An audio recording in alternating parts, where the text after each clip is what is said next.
So today's talk is all about strengthening the masculine. And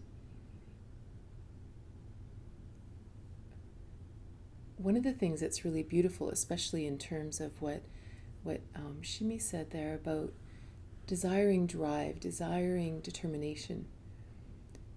The masculine that we're talking about is the masculine in relationship to the feminine within. So it isn't just about, I want to become more masculine, right? I want to become more driven. I want to become more,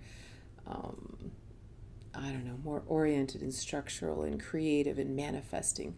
It isn't just that. It all must be in relation to the feminine. Because this is, I think, one of the challenges we have with masculine energy in general. And again, I don't mean gender.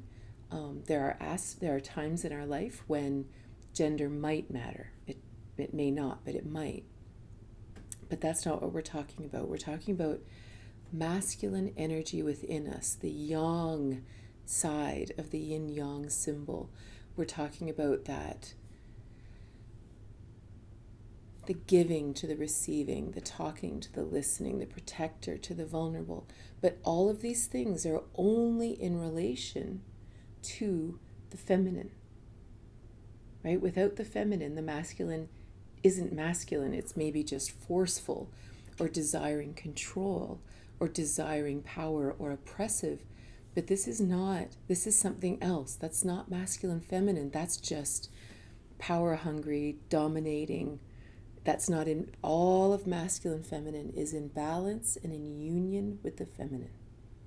And this is really, really important because that history of that dominating energy in the world, I believe, is what has disconnected us from our own masculine drive. We're actually afraid of it. It's almost like this dominating energy, what did they call it? Some guy wrote a book a while ago called something like the Dominator virus or something like that, where somewhere along the line we became disconnected and simply just tried to power over others.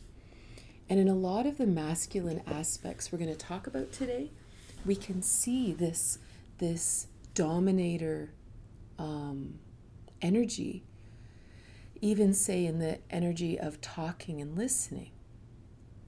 How often do we talk? Because the talking, this is the energy of masculine. This is the doing, the energy of it.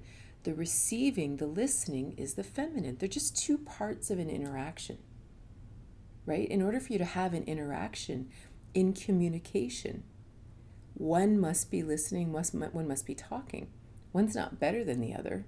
Sometimes the listener is the most important person because they're the ones that ask the right question that created the juicy communication, right? But how often, even in a communication, is it a disconnector, dominator thing, and the only reason the person is talking is to be heard, to convince the other, to control the other? It's still not even in that dynamic that is so common in our life all day long. That dominating thing, that dominating energy, which is not masculine, it's something else. But it's almost like it's its distant cousin, and it smells enough like the truth that we get confused. You know how they say that often a half-truth is very dangerous because there's enough something in it that resonates as what we desire, we then can't sort out what's false, right?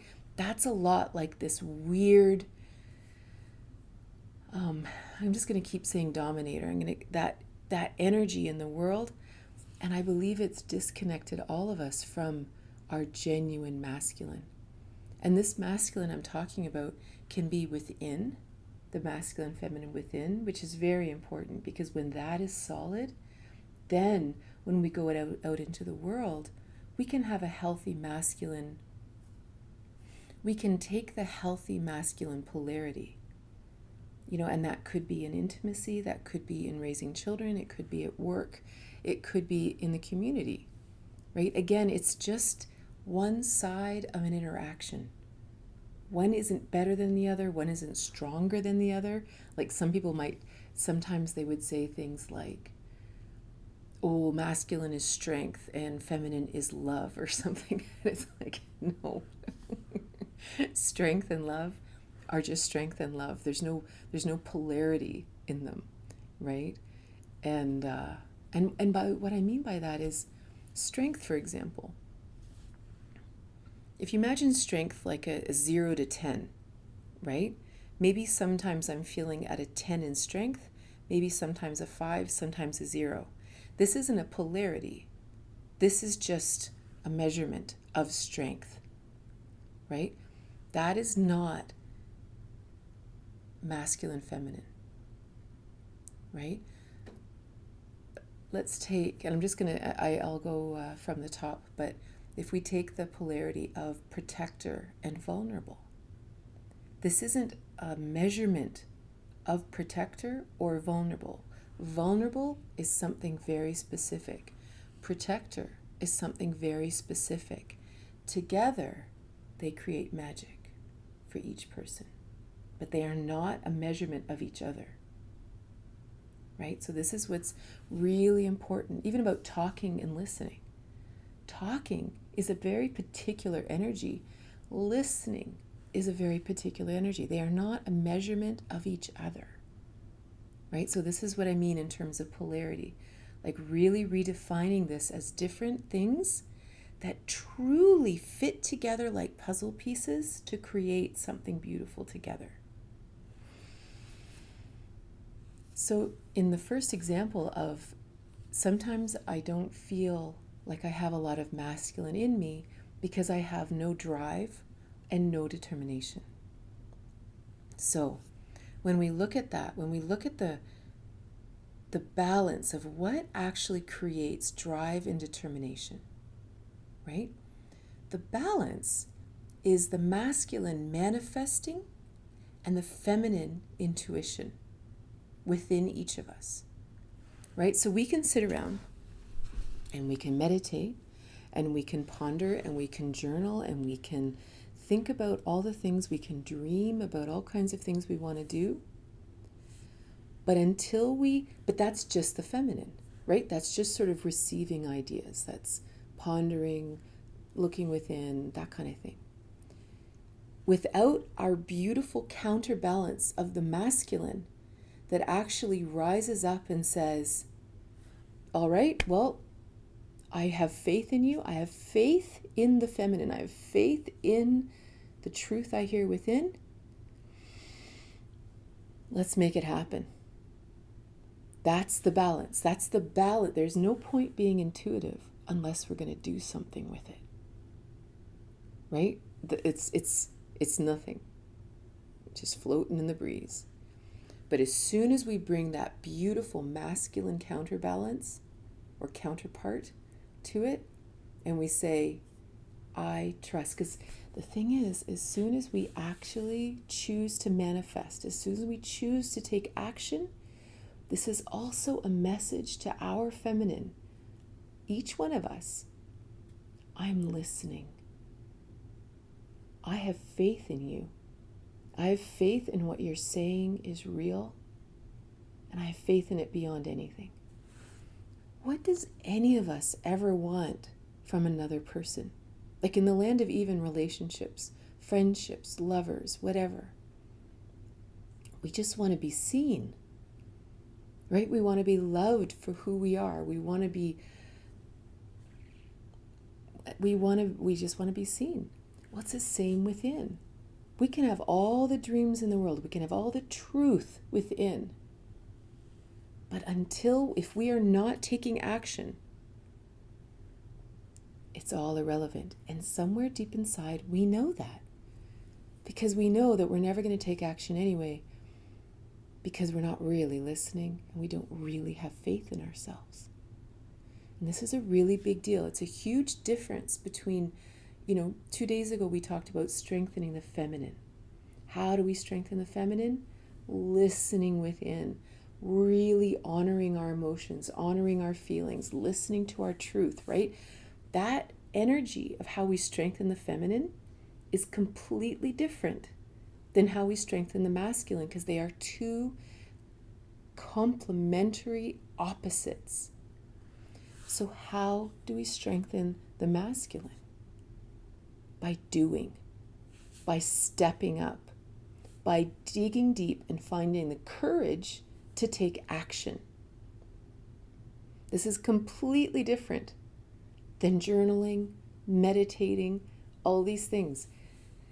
The masculine energy within us says, I'm listening, I have faith in your wisdom, and that gives me the courage to step up.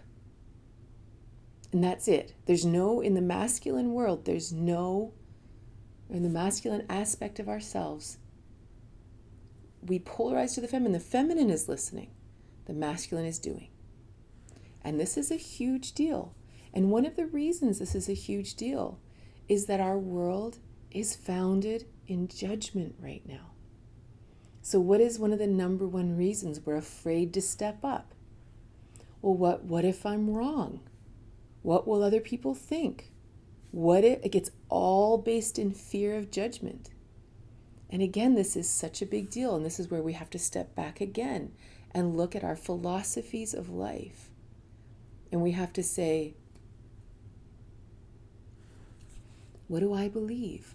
What do I believe I'm here for? Am I here to fit into the mold? Am I here to just be another robotic automaton in the system? Or am I an individual soul that for some reason sees the world through these kaleidoscope eyes that see the world exactly as this soul came in to see it? And I am listening to my intuition, and I am meant to have a path. I am meant to have a journey here.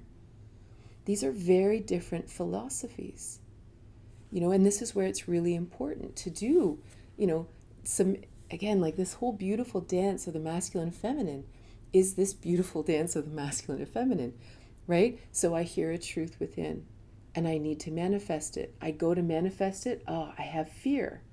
Where is the fear coming from? All right, I have to go in and I have to ask, where's the fear coming from? Is it a philosophy? Is it something my parents taught me? What is it? Is it an experience that I had in the past that I have a trauma? Interesting. Okay, well then I want to do something about that. I have to do something about that, right? This is I was feminine listening, and now I have to do something. Okay, maybe I need to go find a counselor. Maybe I need to read a book on trauma. Maybe I need to choose to meditate more. Maybe I have a lot of excess anxious energy and I need to start running every morning. But I have to do something to help heal, right? This is this beautiful balance within of the masculine and feminine. I'm listening, I'm trying, I'm struggling. Oh, okay, well then let's listen. Okay, let's do something. This is being alive, right? This is when we really feel that our life has purpose and meaning because we're having this lovely dance within. So stepping into the masculine is how you strengthen the masculine. And the beautiful thing about it is you try, you give it a go, right? Sometimes it works, sometimes it doesn't. This is a different world than the feminine, and this is very important. The masculine journey is about, I listened, I tried.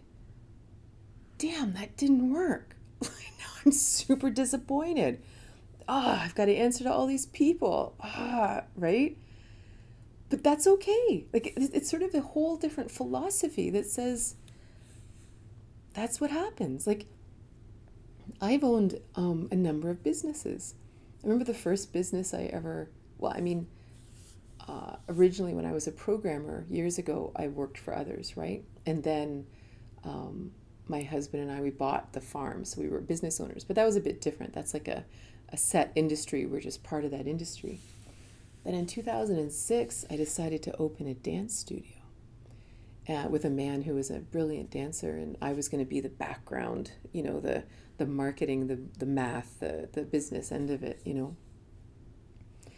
was really hard. It's really hard to own your own business. It's really hard to market and get people out there and manage all the other teachers and the people and the money and everything. Like, it's really hard to own your own business. And sometimes it works and sometimes it doesn't. And sometimes you plan all these great things and they flop. And it's really discouraging. But that's real life, right? That's real life. When we actually have the balance of masculine and feminine, I have this dream. I really want to dance. I'm going to open a dance studio. What? Right? And there's a million things that went wrong in that scenario, right? And a million things that went right, you know? But the journey, the stronger person I was by the end of that, I wouldn't give that up for a million. Like, it was amazing. And then in 2009, I bought an old train station. We had just sold the farm, and I bought an old train station, and I renovated it into a wellness center where I could teach my yoga and meditation and tantra and dance and all these things, right? It was really hard, right? Like, if you've ever renovated an old building, that alone, it's a lot harder than you imagine in running a business. And we live in a snow belt here, which basically means that 6 months out of the year, everyone's afraid to leave their house because the roads are going to get closed because of blizzard conditions. Running a business is not an easy time when everyone is just simply tucking in because it's not worth going on the road. And I remember people coming in saying things like, wow, $10 for a yoga class? That must be really padding your pockets nicely.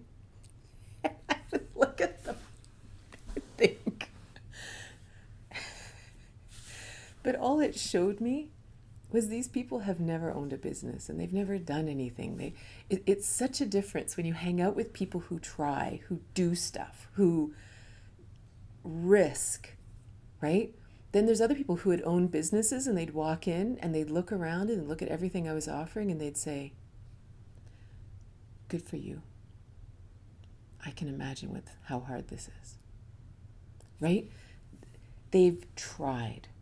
And there is something about being with people who don't just talk. They're not just armchair critics sitting there talking from their safe place. They're actually out there trying. They're doing stuff, right? They have a healthy masculine component to their feminine. It's a huge deal, right?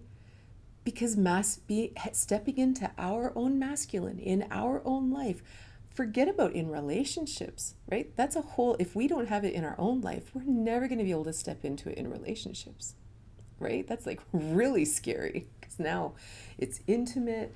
It's so, someone else could judge us. They have their own issues. Like, it's a huge thing. So we begin with us, right?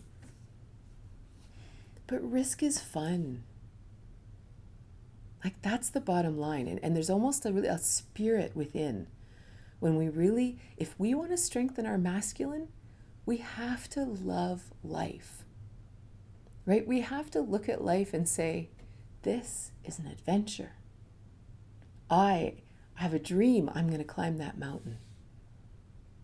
All right, let's give her. Let's figure out how to do it. Let's make it happen. Yeah, I know, but what if it's an avalanche? And what if this? And what if you run out of food? And what if you get lost? And what if a bear finds you? And what if... And it's like, whatever. I see myself climbing that mountain, right? It's an adventure. And we have to have a lightness about life, right? And I think that's the challenge, right? We get into this idea that says, no, risk isn't worth it. No, I'm just going to sit back and I don't want to. But then what happens to our beautiful yin-yang symbol? It just becomes nothing. There is no beautiful, dynamic movement of life. The soul just sort of dies, right? It's so important to just step into it, and whatever that is, one of the dynamics. So that's a lot about the manifestation, inspiration dynamic, right? Because again, how do we do it? Just try. All the greatest inventors, who's that guy? Richard Branson. A lot of his stuff, when he would write, he would have all of these huge Virgin Records and Virgin Airlines and Virgin Telecom and all these things. But those are the only ones that worked. I read part of his book once, and I think he had like 3 times that many businesses that failed. Like outright failed, right? Lost millions and millions of dollars. You know, the percentage of his companies that made it is very small. But he just loves the creative energy. He loves just manifesting. It's fun. The risk is exciting. And there's something powerful about that in each one of our lives, that the risk becomes exciting. And even the word risk, right? It's like, oh, risk is bad. It's like, this is the real thrill about being human, is that the risk of manifesting our truth is that we're manifesting our truth. We're not taking a risk because some guy down the street heard a line about some great stock to invest in. I'm not talking about that kind of risk. I'm talking about the human experience. I'm talking about you listening to your inner truth and manifesting it. That risk. Well, that excitement is soul excitement, right? That's just between you and God.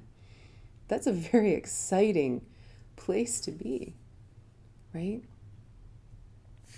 I don't know. I think that it's even like sometimes people they'll say to me, I feel so nervous. I feel so frightened. Or and it's like, is it nervous or is it excitement?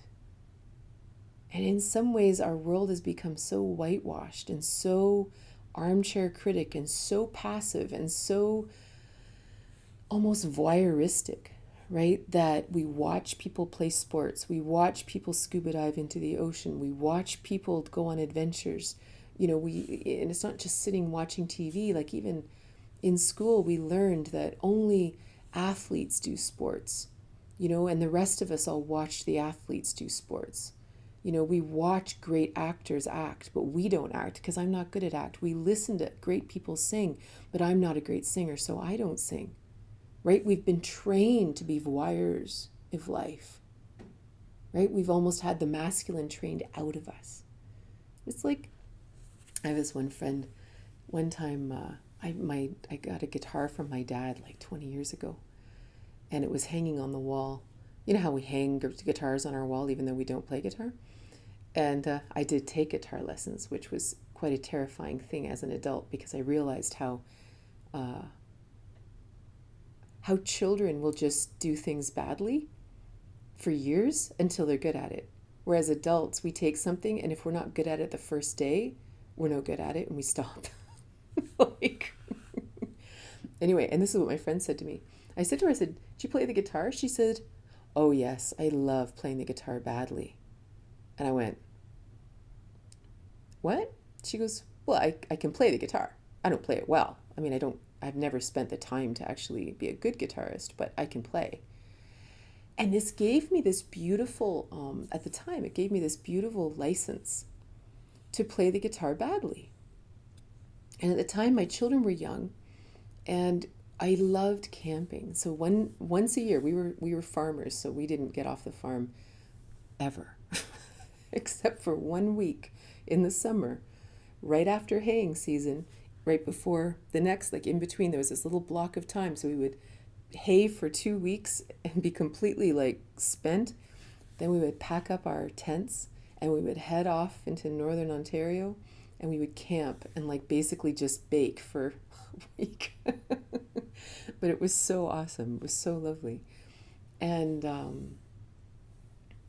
I realized that all I really wanted to do was be able to play the guitar around the campfire. I didn't need to be good at it. I just needed to be kind of background because I loved singing, and I love camping, and I love campfire songs, and I love all that kind of, in Dutch, this great word, gezellig, and I'm going to say it badly, but it just basically means just warm and fuzzy and, this lovely feeling. And that's what singing around a campfire is for me. So I took guitar lessons, absolutely terrified. I wouldn't even play in front of my teacher. I was so full of pride. I was so worried that I would look stupid. I wouldn't even play in front of him. I just told him, I said, just tell me what I need to do this week and I'll do it. And of course he was hilarious because he was a chatty Cathy like I am. And so all I had to do, as soon as he was going to press me to play, all I had to do was ask him a question and he'd get talking and I could distract him for the rest of the hour. So I had my homework. So I was so shy to have to play in front of him. But this is what we do, right? Like we get so afraid to, I don't know, just try. But anyway, yeah, learning to play the guitar badly. It was brilliant. I love to run. I'm a terrible runner. Like, I'm not a terrible runner. I'm a slow runner.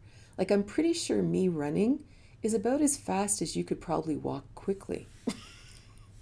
Like, I don't run for speed. I remember one time I I got on this kick. I started running a few years ago, and athletics isn't my thing by a long shot. And but I really wanted to be more active, and I really wanted to do more running, and I was doing 5Ks. So one of my sisters and I decided we should do a triathlon. And my husband at the time also, he was like, yeah, we'll do a triathlon. It'll be great. And again, I'm not an athlete. Like I love to swim. I can swim far, but I don't swim quickly. I like to run, but I'm just kind of more listening to the birds than I'm actually getting forward. And as I was training for the triathlon, and I'm not that driven when it comes to training athletically because I just don't have that athletic drive inside of me. And I can write books and I can do this and I can do that, but athletics isn't my thing. And anyway, I had to come to the, as I was training, I had a lot of fear about actually doing this triathlon. And my greatest fear was, what if you came in last?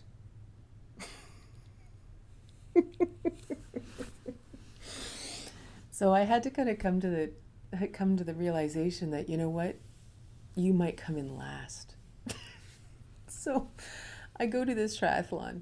I swim the 3K or whatever we had to swim, and then, or I don't know, maybe it was only 1K we had to swim. And then we had to cycle 30 kilometers. And then we had to run 7.5 kilometers. Well, I'm on my bike, and of course we have our ages written on our calves in marker. And I'm like biking. It was up north, and it was all these really hilly areas, right? And I'm biking along, and I'm just dying, right? Just dying. And these people are passing me who have like 75 on their calf. Like all these older people are passing me. One guy, he was 70 years old, eating a banana, just winging past me on the road. And I'm like, by the time I'd finished the bike, I was so tired, and my knees, I had wrecked my knees playing baseball a long time ago, so I was actually wearing, this isn't my sob story, but I was wearing knee braces to do all this, and anyway, and now I had to run 7.5K. Well, I was finished, right? I was so done. But I finished it dead last. I was absolutely last, and they were waiting all the not the announcements, the awards, because everyone had to finish before the awards could be done. Well, you can imagine just how much later I was than the elite athletes that were actually getting the award. And as I'm coming in, I'm trying to like sneak in, right, so that nobody knows, right? And I'm just trying to sneak in. And as I'm running in, because of course I started running again by the end because I was embarrassed. And I start running into the thing, and the guy on the loudspeaker says, "Everyone, our final contestant is now here." And so they all turn, and as I'm like slugging in, anyway, I came dead last. But I finished, and I was so happy.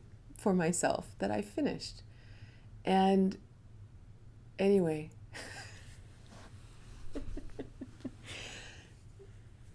it was still more thrilling to do it than to not do it. You know, and I think it sort of does something to us when we try, and even if we come in last, even if we suck, even if it doesn't work out,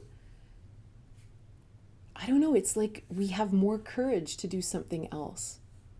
You know, not necessarily another triathlon, but you have more courage to step up and try again. It's like, okay, my worst case, well, probably worst case scenario was I didn't finish, but my worst case scenario, it was still fine. And the next day I woke up, and it's also kind of a humbling thing when you realize that no one else actually cares. There's no one else at that triathlon that day that thought twice about the fact that I came last. Just me, right? It's all me. And that's the same for us in life, right? It's only us. Someone else might comment, or they might judge, they might say whatever.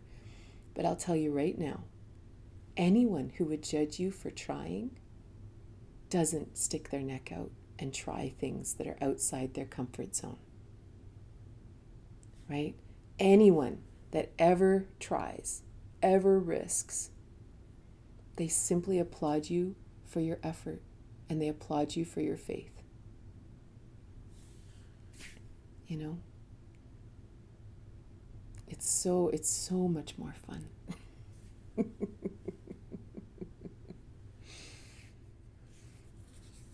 So there's a lot of beautiful aspects of the masculine that I want to talk about that are different than the manifestation. The idea within the manifestation is that the masculine only works in this way when we are reading the feminine, right? I'm manifesting based on my dreams.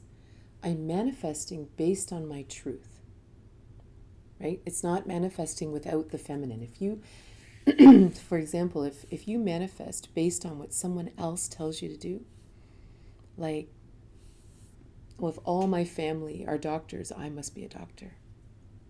All my family are artists, I have to become an artist. That's not masculine, feminine. That's something else, right? That's just forcing yourself to do something that has nothing to do with balance. So in all other aspects of masculine, they all are in counterpart to the feminine. So for example, the protector, vulnerable, right?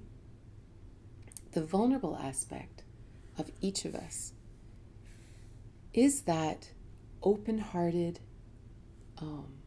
honest child within, however we want to see that. And because of this weird dominating energy that's been in the world, we often hide our vulnerability, right? It's not safe to bring that out. Well, if we're afraid to bring that out with ourselves, we're definitely afraid to bring it out in relationships. And what that means is we can't connect, because this is our heart. Like, see, when I say that, I cover my heart center, right? So if I have this covered and I'm afraid to share this with you, I can't connect with you. Only on a surface level.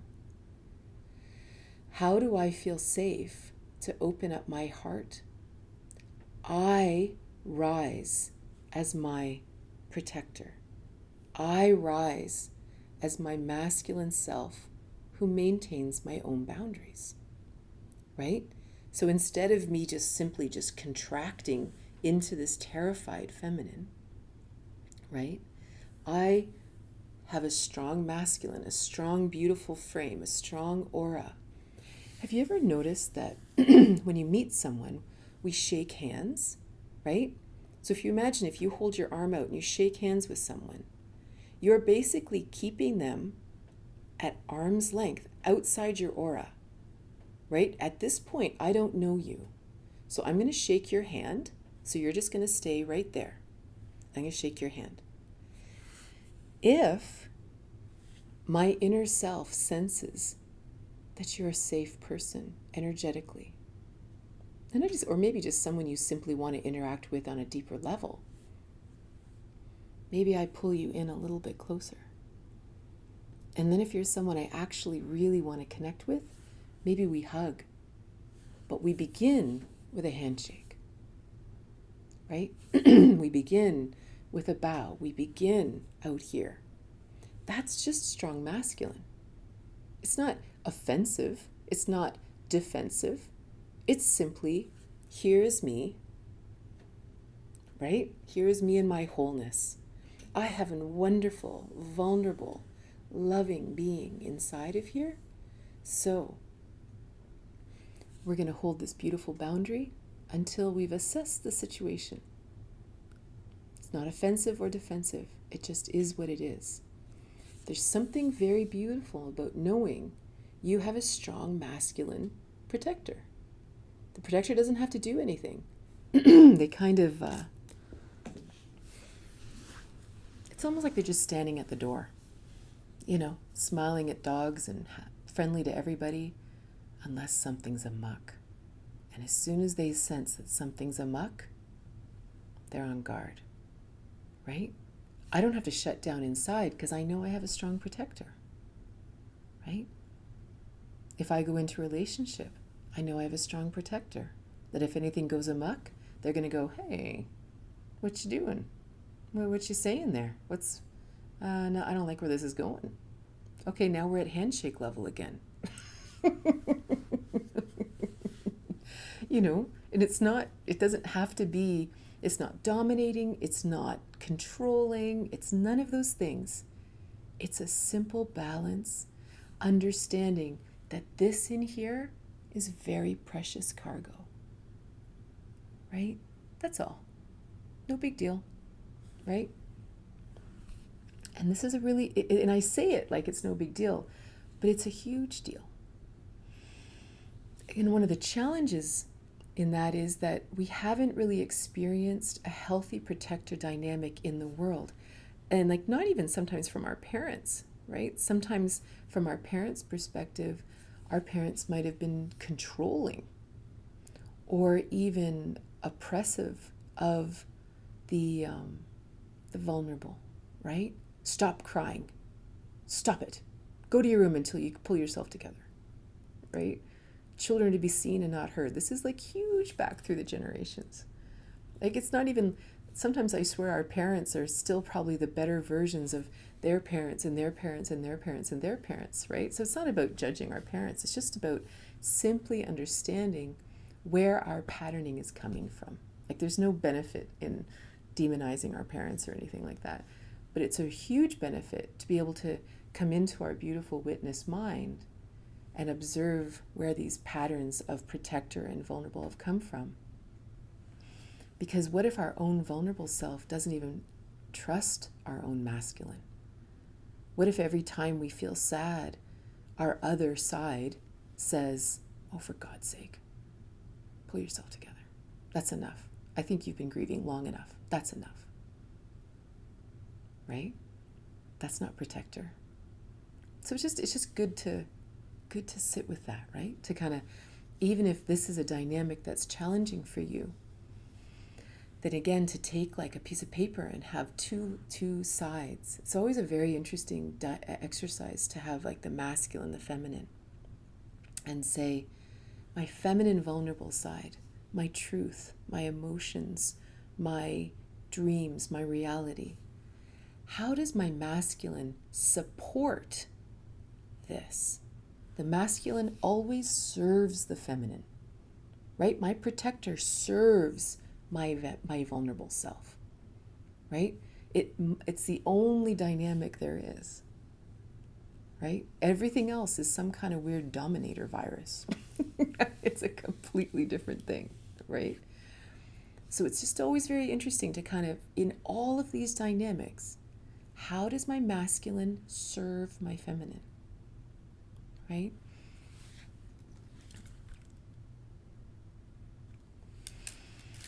Another dynamic that's really valuable is the structure chaos, the masculine structure to the feminine chaos, or the masculine order stillness, to the feminine chaos, wild, creative pool of possibility.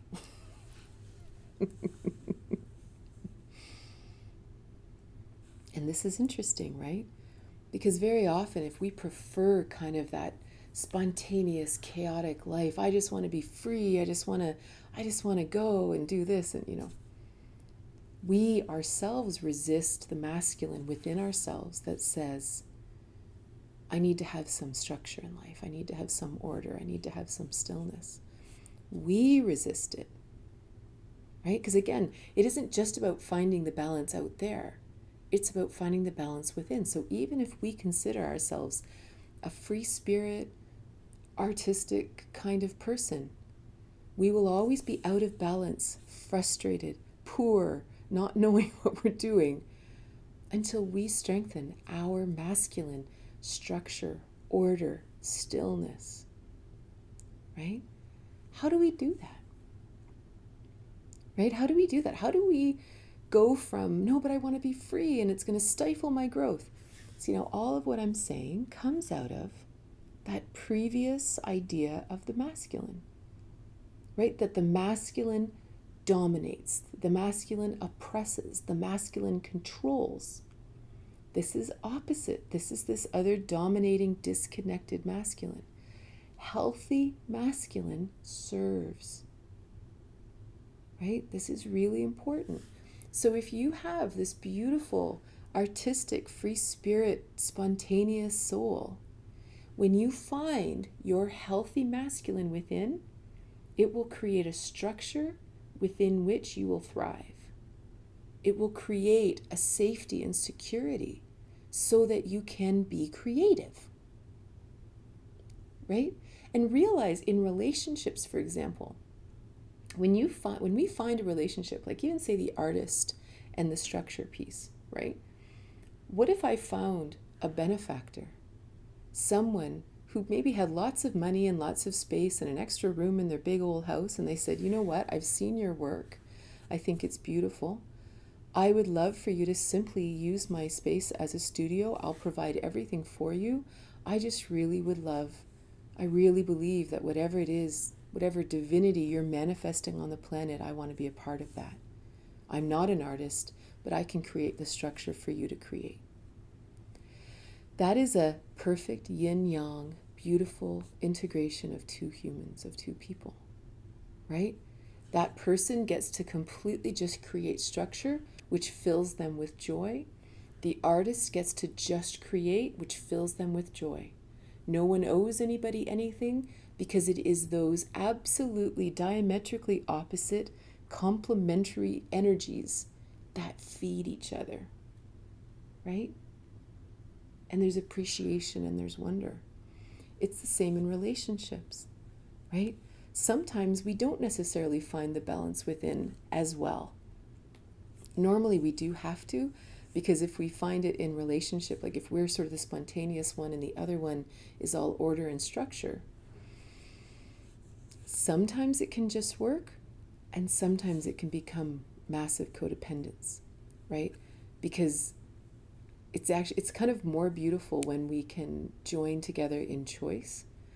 Like if I am the spontaneous artistic one, but I also can be my own structure and order. Like I truly am a balanced yin-yang symbol myself. Someone else truly prefers to be on the structure side, but they can let loose and let go and kind of really enjoy spontaneity as well. That person will be able to appreciate my spontaneity because they understand it in themselves. I will appreciate their beautiful structure and order because I appreciate it within myself. So then we find each other and we go, hey, I kind of prefer the spontaneous crazy side. And they go, oh, good. I kind of prefer the structure side. And I'm like, here, awesome possum. And what's beautiful about that relationship is I never try to change them. And they never try to change me. I don't try to make them more spontaneous. And they don't try to control my creativity. right? Because we both have this beautiful balance within. We have found how they work together, strengthening each other, right? Nourishing each other.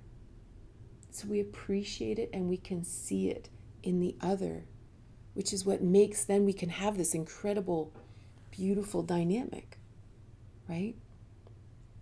It's like it's like in lovemaking. It's like if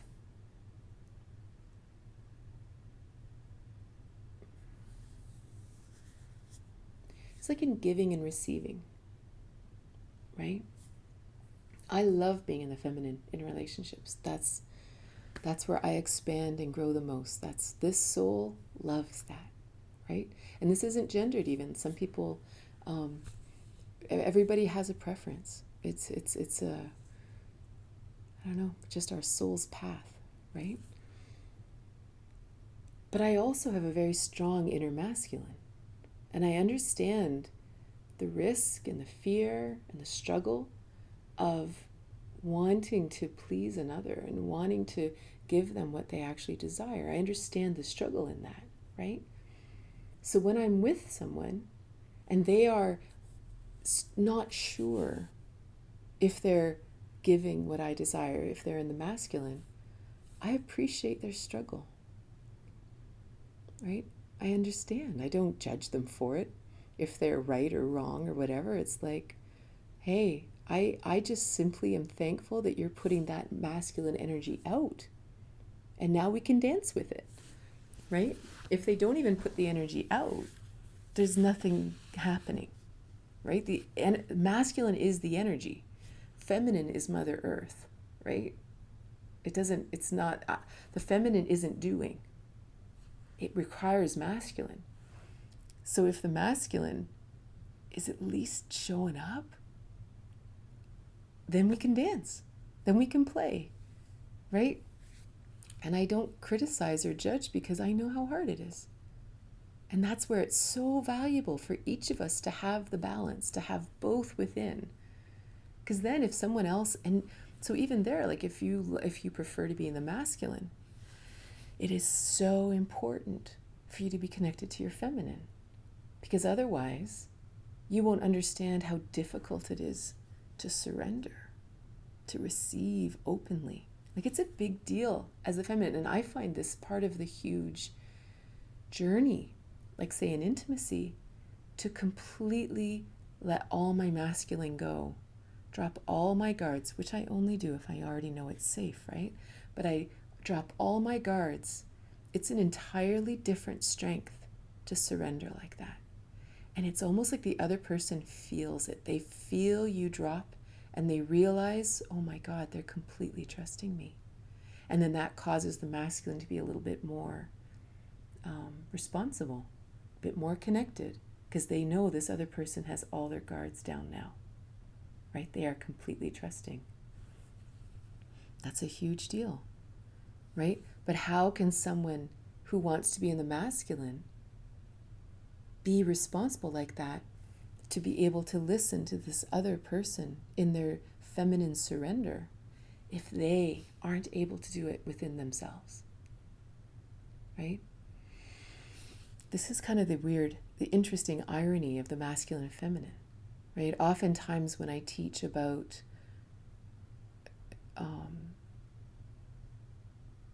really diving into the sacred feminine, what it actually is required is strengthening our masculine, right? That's actually the first step so that we can dive into the feminine. And it's the same here. If we want to really step up into the masculine, we have to be able to connect with our feminine. Otherwise, there's no conviction for what we're doing, right? Like if we're not reading ourselves or able to read the other, we'll never know if we're doing the right thing. So we just won't show up, right?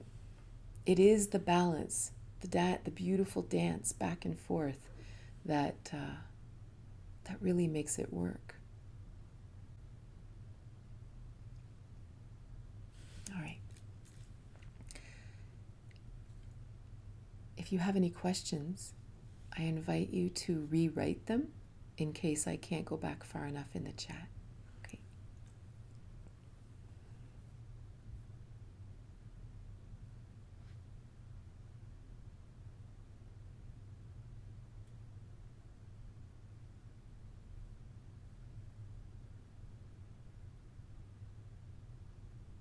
rather. My hair's getting long.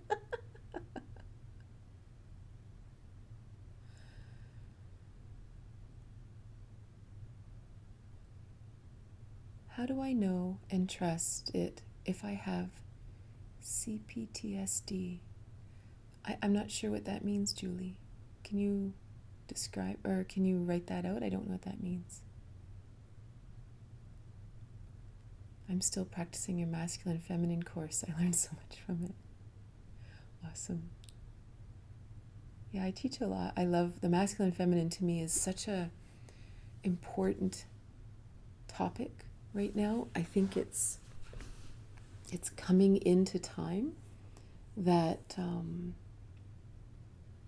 historically we couldn't practice this masculine feminine dynamic because we couldn't. The connection was such a difficult thing because love and connection wasn't important, right? Is it normal to have a little bit of both with and you, for example, being spontaneous but also being the structured one? 100%. Like, I always see this as like a continuum. Like, if you were to imagine yourself, say, liking plan and liking structure, or liking structure and liking spontaneity, maybe you like to be 80% spontaneous and 20% structured, or 60-40, all of these masculine feminine dynamics that you tend to.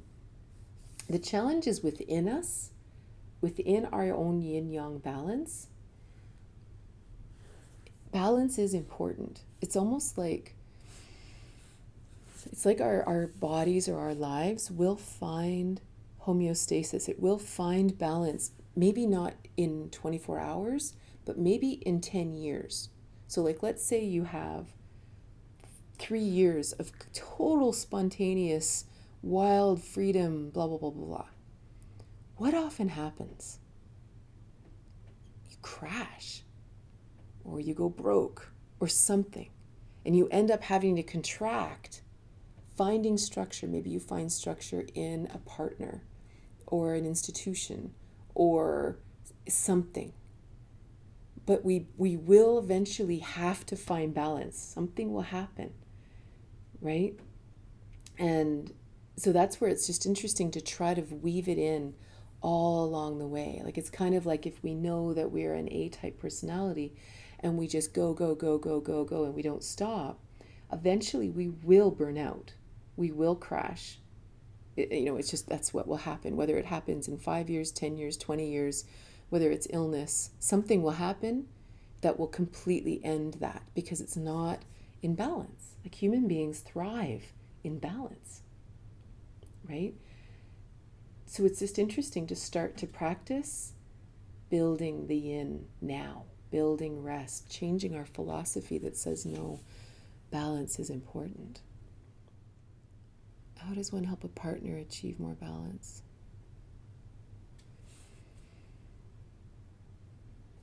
The partner has to want it. That's the number one thing. If it's not about, if I say, like, for me, if I want to be in a relationship and I want to be in the feminine, they have to want to be in the masculine. Like, I don't want them to want to be in the masculine because that's what I want. It has to be in resonance with their soul. So it's quite a challenge sometimes to walk a path with another when we want to interact. It's a toughie. So thank you so much for being here, and I hope to see you soon.